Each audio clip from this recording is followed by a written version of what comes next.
on the other hand, very fascinating. Memory connects everything that lies in the past, and some statements will reverb long into the future. It is said, I believe, that so many creations today are just like all the rest. Independence, then, has always been the attitude at Porsche. To do not what is expected, but what we feel is right. We all have a desire to create something that will show we were here. And it's something of value. To create something timeless. A timeless creation, something that remains over the years, and it will let us travel through time in our minds. Take the first Porsche 911. It was called 901 in the first place. It reminds me of that very special spirit of the 60s. The age of a hippie culture. One man inspired millions with his dream.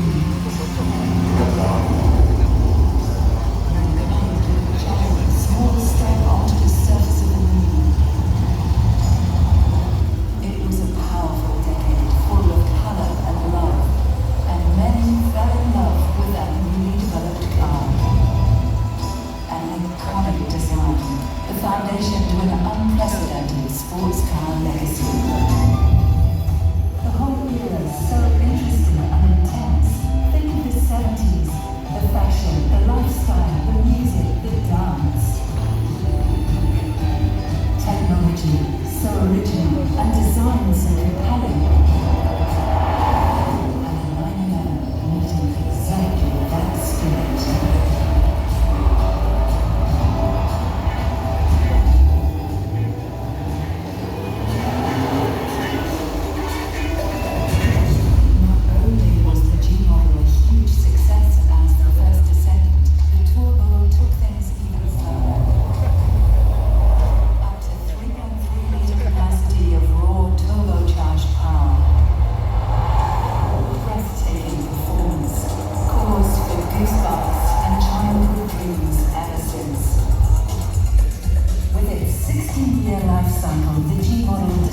long and fulfilled life so far, creating fantastic memories across the world.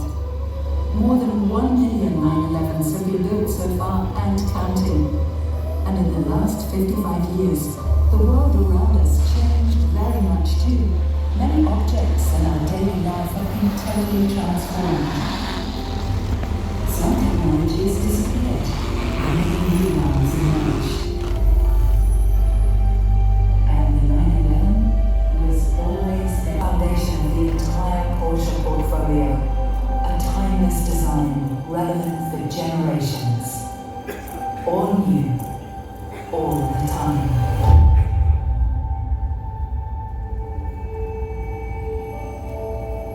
Time. What if we just say for a moment, there is no time at all? There's no such thing as past or future. Let's assume that all time takes place now. You can think of it as the pages of a book. While we are reading, the pages are separated. But when we look at the book itself, the story is actually in one place. It's always now. It's always here. Timeless. Innovation has to be timeless. Simply put, it's about staying relevant. Innovation means always daring to take the first step. It's converting ideas to technology.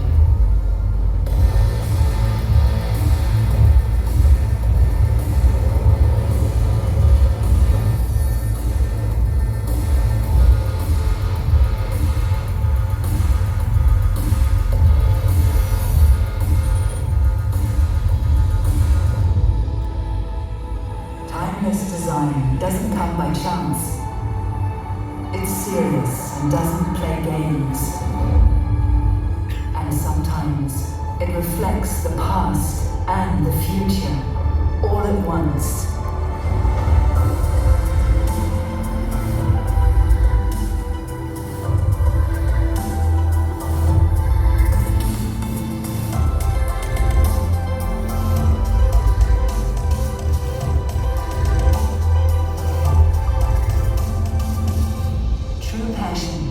Only be timeless.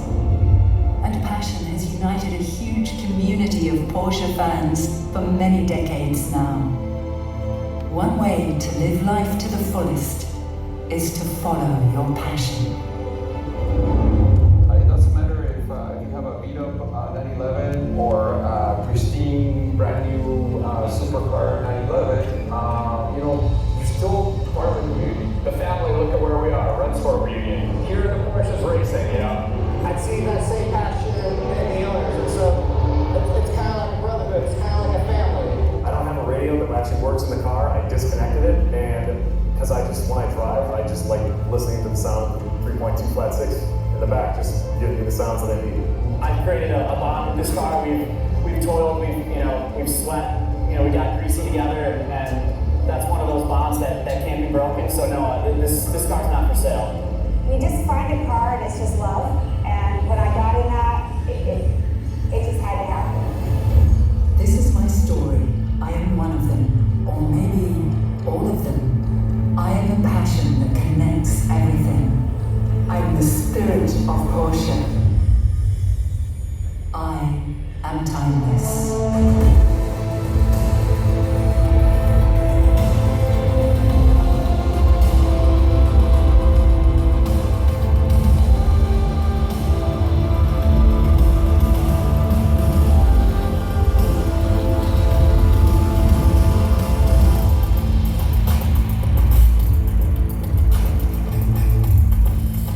The new Porsche 911.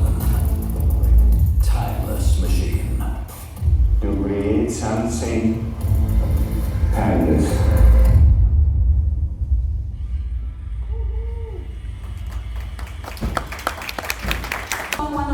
Okay guys, so here we are in Sepang for the launch of the new Porsche 911. This is the all-new 992 generation. As you've seen earlier in the video, the launch gimmick of this launch was that they rolled out all past generation versions of the Porsche 911. So this video, I'll be further on, I'll just be showing you a down memory lane walk of these cars. The 992, I'll wait for everybody to finish taking their video and I'll film that in a separate video. Alright, so let's go on our journey down memory lane with all these classics. We start here in the original 911. This is a left-hand drive unit here. Alright, and this is the original here. And you can see those days sports cars, right?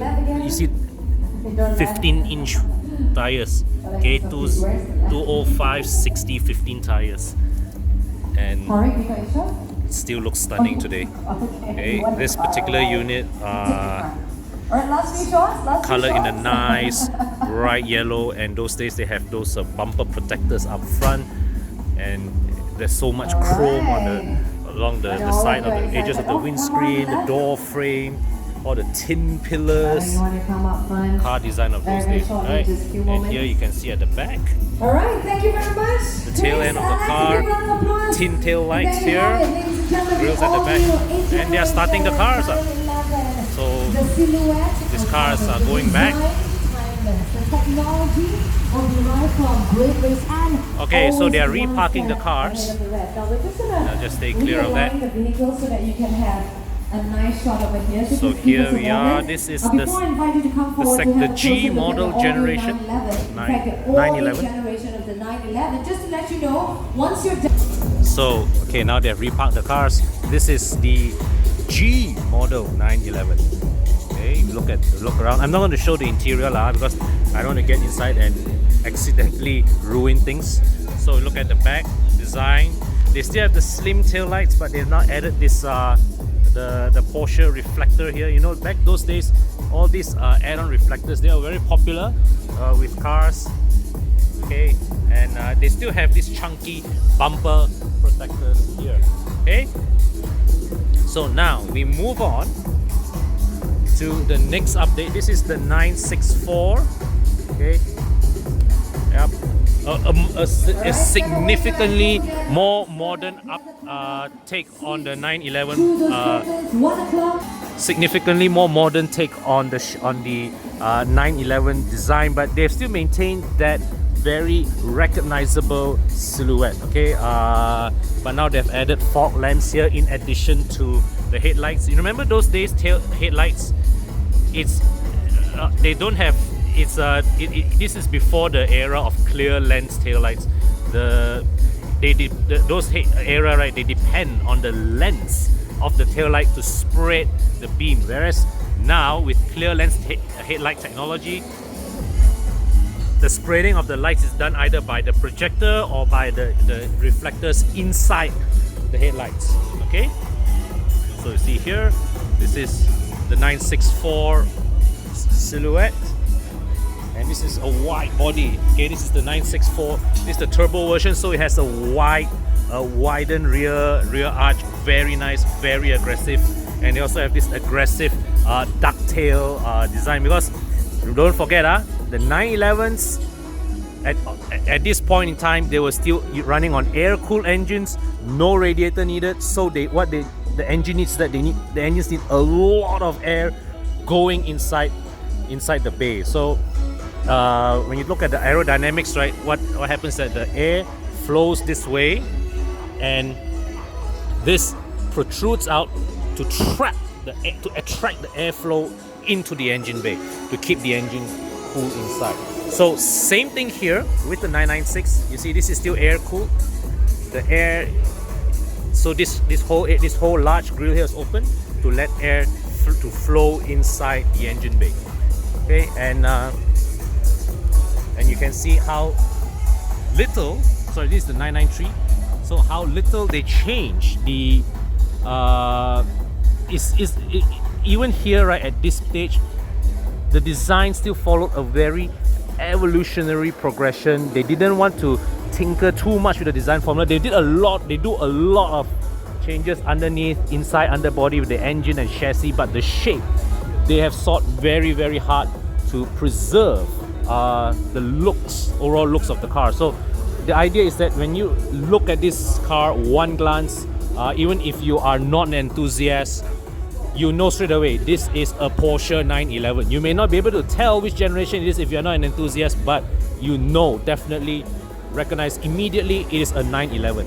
So 993 here, this is the last generation of the air-cooled Porsche 911s, because next up after that is the 996. This is the first water-cooled 911, and you can see here, okay, the radiator inside. Okay. And yeah, so they have also changed the front shape dramatically. This is, I think, out of all the 911s, this is the most dramatic, you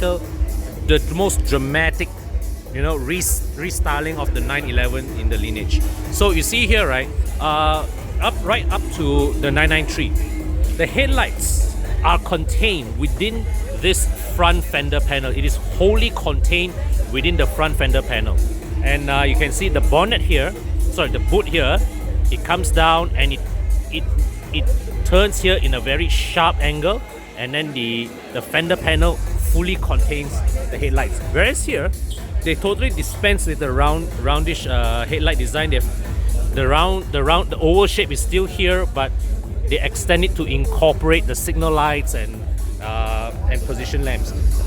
Okay, so a totally revamped design. This is the first time Porsche went for water cooling, and I believe it is an inevitable development, because as you increase, as you try to meet demands for increased performance, your engines start to run increasingly hotter, and there is only so much air cooling can do to keep your engines cool. Yes, there is an argument that air-cooled engines have better reliability because you don't have a radiator that will break down. But the flip side of it is that there is only so much power that you can extract.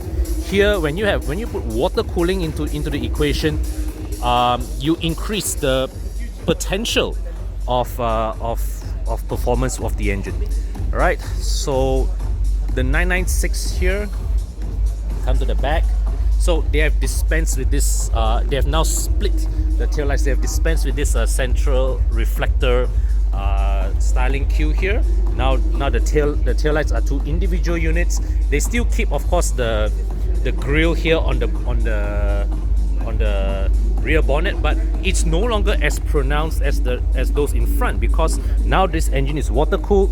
It is no longer so critical that you attract a lot of airflow into the engine bay, although it's still useful to have air inside the engine. All right, now then we come to, this is the 997. Okay, with the 997 design wise, they have restored the oval headlamp designs, but it is no longer fully contained within the fender. So the fender, okay, the fender panel here, it comes down here, and what they do is that they put the bumper here to join and meet. And I would believe that from a manufacturing standpoint, this fender panel is easier to manufacture than the old ones, easier and presumably cheaper. So it reduces some complexity in the manufacturing process, whereby you only need to have to put the fender here, put the bumper from the front, and it meets. Okay, and also here they have rounded off the bonnet edge here. Okay, so it's in some ways, superficially, it reverts back to a bit more to the older design coming from the 996, but yeah, they've also added some new styling touches. And of course, as you know, also notice, as you come from the first one to here, the cars have just grown bigger and bigger and bigger. So we come here to the back. Now I'm not sure this is original, probably an add-on by the owner of this particular vehicle here. The tail lights, okay, it's still separate units, just as pioneered in the 996. Yeah, and they still have the rear grills here, but once again, not as pronounced as those in the old air-cooled 911s. And this is, here we are, the preceding version of the most recent outgoing version of the 991 of the 911, the 991 generation. Okay, yep, it's the latest one. It's shape-wise from the front. It still carries it. It looks obvious lah, an evolution from the 997. Okay, you go inside. Sorry, you go to the back. Okay. And this, with the 997 generation, sorry, the 991 generation, they've also made everything turbocharged. So even the base 911 Carrera, starting with the 991 generation, were also turbocharged. And despite the funny thing is, even though they also have a so-called 911 turbo, but actually everything in the lineup is turbocharged. Okay, so here now they have, with this generation, they also put this line here to join the two taillight units. Okay, so here we are, guys, the overall progression of the Porsche 911 through the years. And this is the 992 generation, which I will continue in a separate video.